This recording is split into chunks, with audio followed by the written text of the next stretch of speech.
తెలుగువారి #1 choice Telugu matrimony.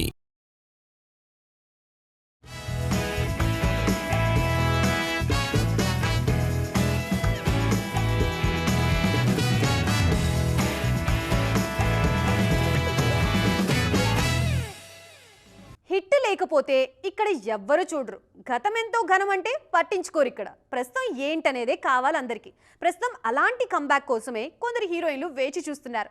అప్పట్లో హిట్లు ఉన్నాయని చెప్పడం కాదు, ఇప్పుడు హిట్లు కొడతామని నిరూపించుకునేందుకు బ్యాగ్ వేసుకుని బయలుదేరారు కొందరు హీరోయిన్లు. వాళ్లపైనే ఇవాల్టి ఎక్స్క్లూజివ్ స్టోరీ. వరుసగా సినిమాలైతే చేస్తున్నారు, కానీ ఎందుకు చేస్తున్నారో కూడా శ్రీలీలకు కూడా అర్థం కావట్లేదు. అసలు ఎప్పుడొస్తున్నాయో ఎప్పుడు వెళ్తున్నాయో కూడా తెలియట్లేదు ఆమె సినిమాలు. ఈ ఏడాది రాబిన్హుడ్, జూనియర్, మాస్ జాతర సినిమాలతో వచ్చిన ఫలితం లేదు. కంటెంట్ పై ఫోకస్ పెట్టమ్మా, గ్యాప్ తీసుకున్నా పర్లేదంటున్నారు ఫ్యాన్స్. స్ట్రాంగ్ కంబ్యాక్ కోసం చూస్తున్నారు శ్రీలీల. ఉస్తాద్ భగత్ సింగ్ తో పాటు తమిళంలో శివకార్తికేయన్ పరాశక్తి, హిందీలో కార్తిక్ ఆర్యన్ సినిమాలో నటిస్తున్నారు ఈ బ్యూటీ. వీటిలో శ్రీలీలకు కంబ్యాక్ ఇచ్చే సినిమా ఏదో మరి. ఇక మిస్టర్ బచ్చన్ ఫేమ్ భాగ్యశ్రీ బోర్సే సైతం మంచి కంబ్యాక్ ఇవ్వాలని చూస్తున్నారు. కానీ కాలమే కలిసి రావట్లేదు ఈ బ్యూటీకి. ఈ ఏడాది విజయ్ దేవరకొండ కింగ్డమ్ తో పాటు దుల్కర్, కాంతా, రామ్ ఆంధ్ర కింగ్ తాలూకా సినిమాలు భాగ్యశ్రీ కోరుకున్న విజయం ఇవ్వలేకపోయాయి. దాంతో చేసిన 4 సినిమాలు ఈమెకి నిరాశే మిగిల్చాయి. స్ట్రాంగ్ కంబ్యాక్ ఇస్తే గాని భాగ్యశ్రీ మళ్లీ కనబడ్డం కష్టమే. మరి భాగ్య జాతకం మార్చే హీరో ఎవరనేది ఆసక్తికరంగా మారింది. హిట్ 3 బానే ఆడినా శ్రీనిధి శెట్టి పేరు పెద్దగా వినిపించట్లేదు. పైగా మొన్నొచ్చిన తెలుసు కదా అంతగా ఆడలేదు. నయనతార సైతం చాలా ఏళ్లుగా హిట్ కోసమే చూస్తున్నారు. మంచి కథ దొరికితేనే తెలుగులో నటిస్తానని తెగేసి చెప్తున్నారు సమంత. ఖుషి తర్వాత ఈమె కనబడలేదు. త్రిష ఆశలన్నీ విశ్వంభరపైనే ఉన్నాయి. మరి వీళ్లలో ఎంతమందికి కోరుకున్న కంబ్యాక్ వస్తుందో చూడాలిక. పవన్ కళ్యాణ్ రాజకీయాల్లోకి వచ్చాక ఆయనలో ఉన్న స్టైల్ అండ్ స్వాగ్ మిస్ అవుతూ వచ్చారు అభిమానులు. డిప్యూటీ సీఎం అయ్యాక ఆయన కూడా మునుపట్లా ఉంటే బాగోదని కాస్త స్టైల్ తగ్గించారు. అయితే ఓజీ నుంచి పవన్ 2.0 బయటకు వచ్చేశారు. ఉస్తాద్తో అది 3.0 అయ్యేలా ఉంది ఇప్పుడు. తాజాగా వచ్చిన పాటతో అరుదైన రికార్డ్ సృష్టించారు పవర్ స్టార్. అదేంటో చూద్దామా? పవన్ కళ్యాణ్ స్క్రీన్ మీద జస్ట్ అలా కనిపిస్తేనే ఫ్యాన్స్ పండగ చేసుకుంటారు. అలాంటిది ఆయన డాన్స్ చేస్తే ఇంకేమైనా ఉందా? కొన్నాళ్లుగా డాన్సులకి పూర్తిగా దూరంగానే ఉన్న పవర్ స్టార్ ఉస్తాద్లో చిందేశారు. దీనికి సాక్ష్యం కూడా వచ్చింది ఇప్పుడు. దాదాపు దశాబ్దం తరువాత స్టెప్పులేశారు పవన్. దేఖ్ లేంగే సాలా అంటూ స్వాగ్తో పిచ్చెక్కించారు డీసీఎం. చూస్తున్నారుగా ఇందులో పవన్ స్వాగ్. బ్లాక్ అండ్ బ్లాక్లో ఆయన్ని చూస్తుంటే మామూలుగా లేదంటున్నారు ఫ్యాన్స్.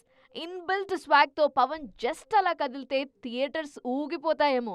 ఉస్తాద్లోని తొలిపాటని 1,00,000 మంది అభిమానులతో లాంచ్ చేయించి కొత్త రికార్డ్ క్రియేట్ చేశారు మేకర్స్. ఇలాంటి సర్ప్రైజ్లు ఇంకా బోలెడున్నాయంటున్నారు హరీష్ శంకర్. అత్తారింటికి దారేది తరువాత పవన్ డాన్స్ చేసింది తక్కువే, చేసిన 1-2 స్టెప్పులే. ఉస్తాద్లో దేవే బీట్స్ విన్నాక దేఖ్ లెంగే సాలా అంటూ రెచ్చిపోయారు పవర్ స్టార్. ఫస్ట్ సింగిల్తో హైప్ అలా పెరిగిపోయింది. గబ్బర్ సింగ్కి మించి దీన్ని ప్లాన్ చేస్తున్నారు హరీష్. మొత్తానికి ఉస్తాద్ భగత్ సింగ్లో పవన్ డైలాగ్లే కాదు, డాన్సులు కూడా ఉంటాయని అర్థమైపోయింది. ఓ ప్లానింగ్, ఓ పద్ధతి, ఓ విజన్ అంటూ సీతమ్మ వాకిట్లో సిరిమలి చెట్టు సినిమాలో రావు రమేష్ ఓ డైలాగ్ చెప్తారు, గుర్తుందిగా? టాలీవుడ్లో అనిల్ రావిపూడికి అచ్చుగుద్దినట్లు సరిపోతుంది ఈ సామెత.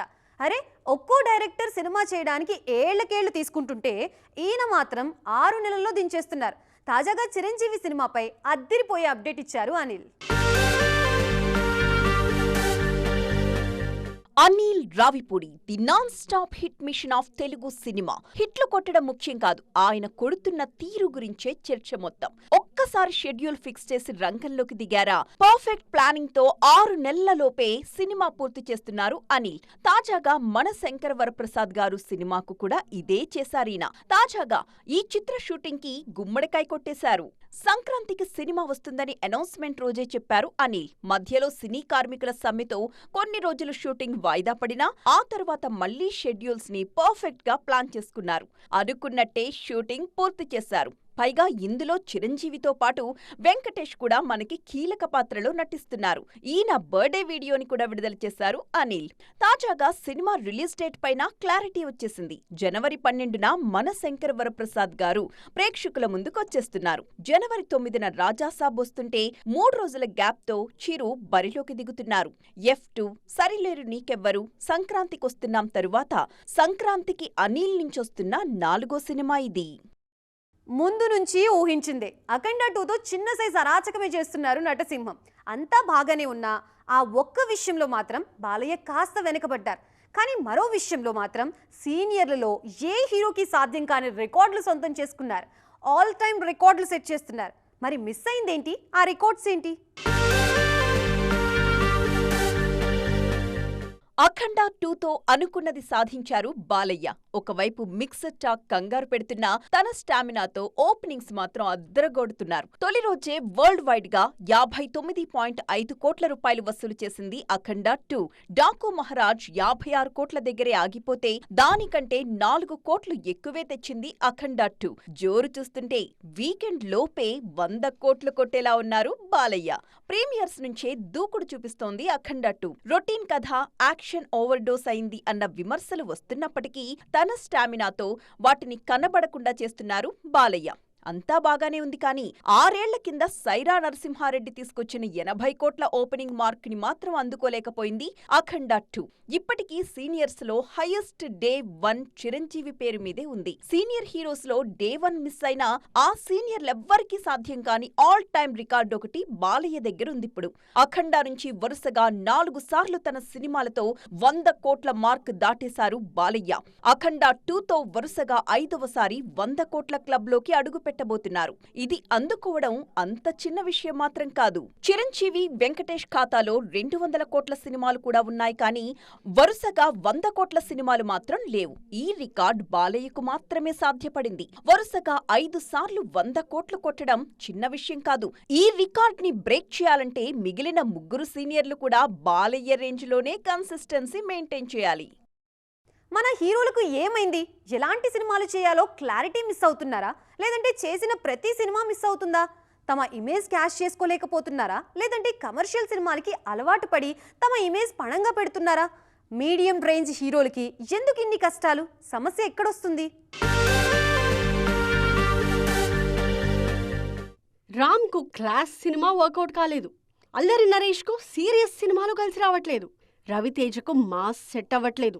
నితిన్, గోపీచంద్కి ఏం చేసినా వర్కౌట్ అవ్వట్లేదు. వరుణ్ తేజ్ జాన్రా మిస్ అయ్యారు. కళ్యాణ్ రామ్ మాస్ నుంచి దూరం అయిపోయారు. ఒక్క ముక్కలో చెప్పాలంటే ఇవే మన మీడియం రేంజ్ హీరోల కష్టాలు. అసలేం జరుగుతోంది మన హీరోల విషయంలో అనేది పెద్ద ప్రశ్నగా మారిపోయింది. రామ్ పోతినేనినే తీసుకోండి. ఇస్మార్ట్ శంకర్ తర్వాత వరుసగా మాస్ సినిమాలు చేశారు కానీ ఏదీ వర్కౌట్ అవ్వలేదు. సరే అని క్లాస్లోకి వెళ్లి ఆంధ్రా కింగ్ తాలూకా చేస్తే ప్రశంసల దగ్గరే ఆగిపోయింది కానీ పైసలు మాత్రం రాలేదు. ఈ విషయాన్ని రామ్ కూడా ఒప్పుకున్నారు. కామెడీ సినిమాలు చేసినప్పుడు కనీసం 2 ఏళ్లకోసారైనా అల్లరి నరేష్ సినిమాలు హిట్ అయ్యేవి. కానీ నాందితో తనను తాను కొత్తగా పరిచయం చేసుకున్నారు ఈ హీరో. అయితే ఆ తర్వాత ఒక్క హిట్టు రాలేదు. ఉగ్రంతో పేరొచ్చినా హిట్ కాలేదు. ఇక మొన్నటికి మొన్న 12A రైల్వే కాలనీ వచ్చిన సంగతి ఎవరికీ గుర్తులేదు. కళ్యాణ్ రామ్ సైతం బింబిసార తర్వాత ట్రాక్ తప్పారు. రవితేజ పరిస్థితి అయితే మరీ దారుణం. ఒకప్పుడు మాస్ రాజాగా ఉన్న ఆయన మూసరాజా అయిపోయారిప్పుడు. రొటీన్ సినిమాలు రవితేజ కొంప ముంచేస్తున్నాయి. అందుకే భర్త మహాశయులకు విజ్ఞప్తి అంటూ పూర్తిగా తన దారి మార్చేశారు మాస్ మహారాజా. వరుణ్ తేజ్ సైతం మేర్లపాక గాంధీతో హారర్ కామెడీ ట్రై చేస్తున్నారు.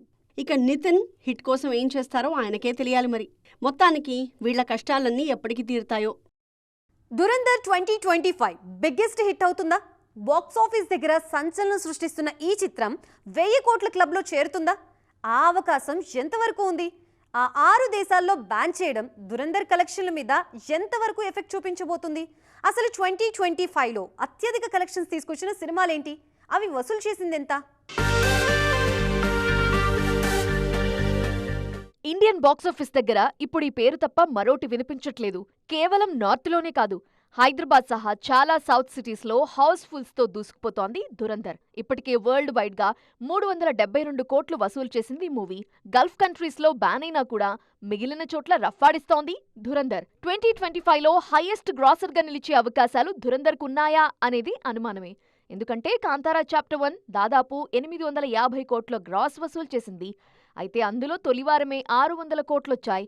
ఇక 800 కోట్ల వరకు వసూలు చేసిన చావా సైతం తొలి రోజు నుంచే రికార్డులు తిరగరాసింది. కానీ దురంధర్ ప్రయాణం చాలా నెమ్మదిగా మొదలైంది. కాంతారా, చావా తరువాత సయ్యారా కూడా 500 కోట్ల క్లబ్లో చేరింది. దీని తర్వాత రజనీకాంత్ కూలీ సైతం 515 కోట్ల గ్రాస్ వసూలు చేసింది. ఇప్పుడు 500 కోట్ల వైపు దూసుకుపోతున్నాడు ధురంధర్. ఇదే స్పీడ్ మరో 10 డేస్ కంటిన్యూ అయితే ధురంధర్ 2025 బిగ్గెస్ట్ హిట్ గా నిలవటం ఖాయం. ఇదే జరిగితే బాక్సాఫీస్ దగ్గర చాలా రికార్డులు గల్లంతవుతాయి. చూడాలిక ఏం జరగబోతోందో. సో చూసారుగా, ఇది ఇవాల్టి ఈటీ ఎక్స్క్లూజివ్. రేపటి ఈటీ ఎక్స్క్లూజివ్ లో కలుద్దాం. అప్పటి వరకు చూస్తూనే ఉండండి TV9.